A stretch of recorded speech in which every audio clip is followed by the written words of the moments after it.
MJD Beats.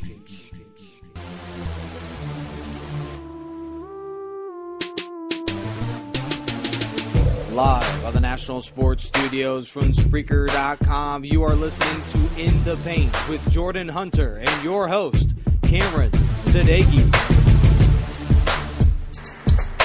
Hello and welcome to In the Paint with Cameron and Jordan. We have a crazy show for you today. Jordan, I can't even stop laughing about this. Okay, Jordan went to the Cardinals-Niners game. We'll talk about that at the end if you want to or if we have some time. Kareem Abdul-Jabbar thinks Andrew Bynum has zero love for the game of basketball. Oh Russell Westbrook is going to be out until the All-Star break. Horford's gone for the season. Jay Smoove and Maurice Cheeks going at it. Steve Nash reevaluating a reevaluation for his leg. Chris Bosh with the big game winner against the Blazers. Clippers meltdowns down the stretch. Mike Woodson really thinks the Knicks are going to win the division. And the 8th spot in the East is open. Possible trade destinations for Bynum. Meta World Peace thinks he's an alien. And JR is still hitting the nightclubs. And also, we had a really crazy story from the Denver Post that Jordan told me before the show. According to the Denver Post, there was one player who was high before a game in the 2010 NBA playoffs. We were looking through the roster and trying to make guesses. We don't want to do that, but it's crazy some of the guys on that roster when you go back. We'll talk about all that and much more, but first, Andrew Bynum. He's going through a lot of problems, suspended indefinitely for the Cavs. So, will Bynum be able to recover and get his basketball career back on track? That's a great question. I kind of agree with what Kareem Abdul-Jabbar said, but not to that extent. I don't think he loves basketball like most NBA players do. I think he just kind of doesn't like it anymore. I think he's kind of just sick of playing and sick of the injuries. But like with the suspension, we always know he could be a little nonchalant, seem not care. And I was reading in some articles, and they were saying he was just being disrespectful to the coaches, to the staff. He was, taking crazy shots, kind of what he was doing in LA, but to a more serious extent in practice.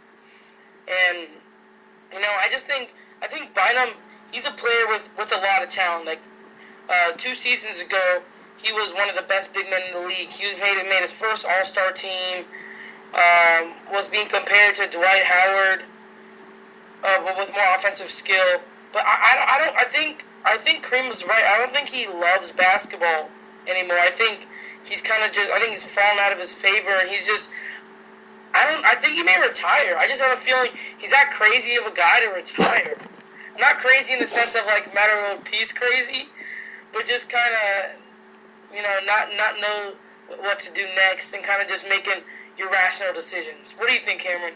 Yeah, I hate to say, that, I've criticized Bynum a lot, and I don't want him to go down and, go into this dark stage in his life, but it almost seems like he's headed in that direction, and sometimes character goes further than the talent or the potential you might have. Character kind of stands in your way, and that's unfortunate for Bynum. And I think he might have to call it quits because you can't hit this many roadblocks plus the injuries. Now you've gone all the way in a setback. Mentally, you're not really in it. And physically, you're trying to fight your way back into shape. I think it's going to be way too difficult for Bynum to have a positive impact in this league. So, unfortunately for Bynum, I kind of see this as the end. Yeah, remember, this is his third team in as many years. So, and I feel like he doesn't think he hasn't gotten it right. I mean, we know Philly was a disaster. Doug Collins even said that first time when Bynum came back to practice, he was a disappointment after practice. So I just think it is time to call him quits. While we're on the Bynum subject, we know Cleveland is going to try to trade him before January 7th when the rest of his last $6 million of the $12 million guaranteed when it comes in. So Cameron, what trade destinations do you see Bynum going to, if any? Or they could just waive him and he could just be a cheap, nice pickup for anyone. What do you think? Where do you think he would go if he were to be traded? I don't think anybody. I don't really see any big trade value for Bynum, so I think he's going to get waived. And believe it or not, I think he would really work well in Indiana, considering that they have a good culture. They have a good culture, and you got Scola, Mahimi, and then if you add Bynum in the mix, he can maybe compete with Mahimi to get minutes. Oh, come on, Cameron. He's ahead of Mahimi.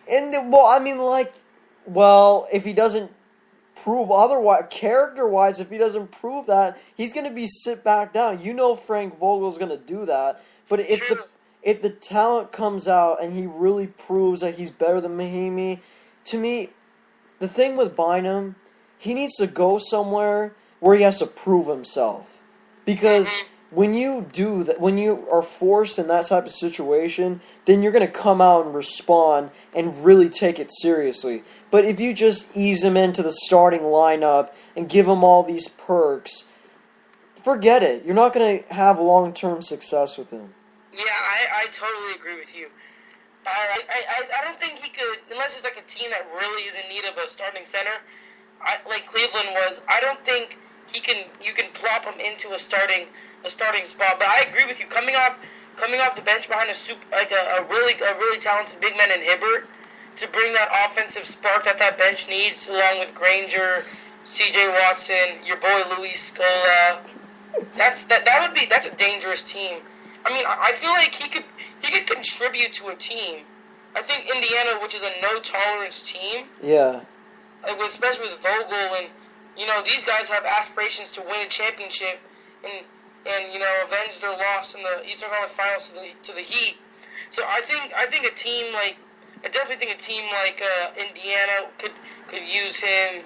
Maybe the Clippers, maybe the Heat will make a run at him if he is waived. But yeah, I agree. He has little to no trade value in my opinion. But do you think Miami, if you were Miami right now, and you know that Greg Oden's not going to be, his knees are... Don't even bring up Greg Oden. Disappointment. Oh, don't go there. Cameron, we saw him. He came in. We thought he was going to play. He hasn't played all season. He was looking good. He was playing some preseason games. Now where is he? On the bench in a suit. Well, no, okay, considering that, what you just said, right? He probably isn't going to come back. So, should Miami dump Oden and try to get Bynum? That'd be a good... No, I think they could. I think they could. Or maybe just do a straight-up trade. Maybe the Cavs would be willing to do that. But we know Oden's got a much cheaper salary, so why don't you just do a dump for dump? But would Miami want to take that big contract? I mean, it's only 2 years, $12 million. Only 12 guaranteed, and then that $24 million in incentives that Cleveland's going to give him. So it's not a huge contract for a guy who was an all-star 2 years ago. Yeah, you know what? I know I'm really mean to Bynum, but I feel like he's a one-hit wonder. He's gonna that one amazing year in 2011. I just think that's kind of the best we're ever gonna see from him. Yeah, I can see where you're saying that. He's young, but is it the team? Is he pulling a Lamar Odom and just pouting because he doesn't like that team? I just think that he's a guy who he's forced into a leadership role, and I don't think he wants to relish that.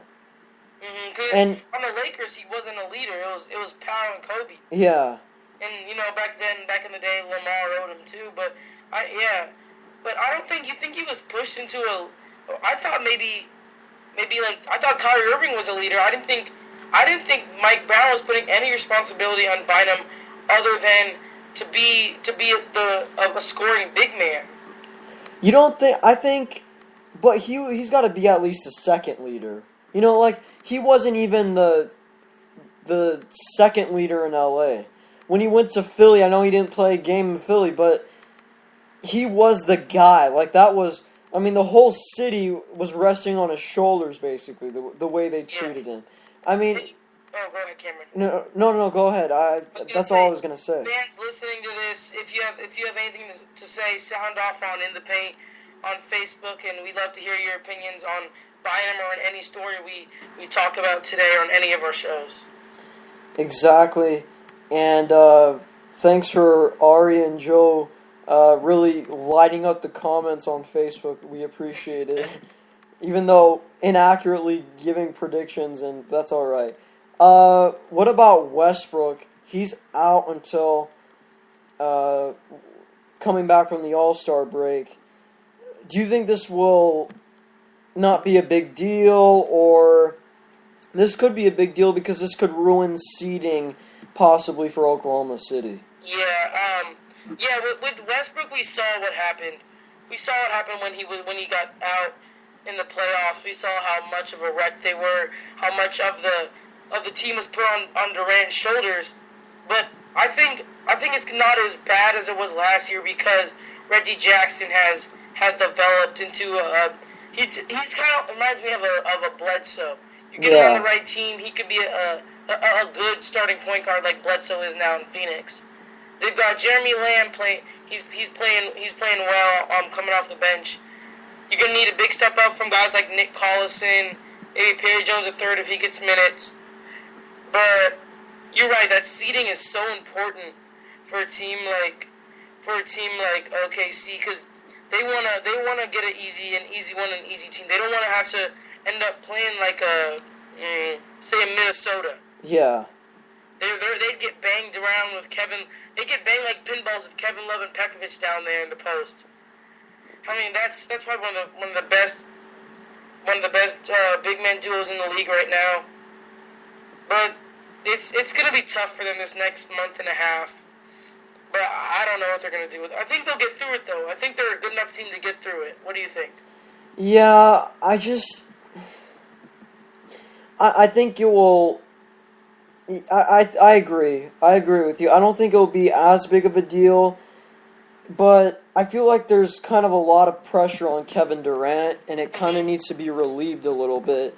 And Ibaka can really become that third scorer, possibly. I mean, if he's a guy who can really take guys off the dribble and create for others, then I think they'll be okay. But the seeding is really important. I think if they drop to the third or fourth spot, it could be dangerous for Oklahoma City because they'll have a troubled path to get to the NBA Finals. So I think for Oklahoma City, if they're able to play consistent ball-moving basketball with Ibaka involved, they got to find a way to get him involved early in the basketball game. And if they do that, I think they'll do well in this run without Westbrook, and then when they get him back, everything will be back into good shape for Oklahoma City.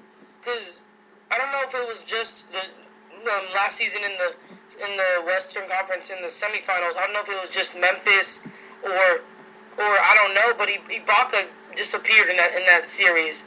He completely disappeared. He was don't say that. No, it was true. He missed his first. He missed his first 10 field goals. He had just a horrible first couple games, putting so much pressure on Durant. Durant got frustrated, started taking bad shots. It just all went down the drain. Yeah, that's true, but I'm not a big fan of that term. Like, he disappeared. Like, he's a good defender. Come on, Cameron. People disappear. Okay, you're right. I mean, yeah, I think he kind of did come up.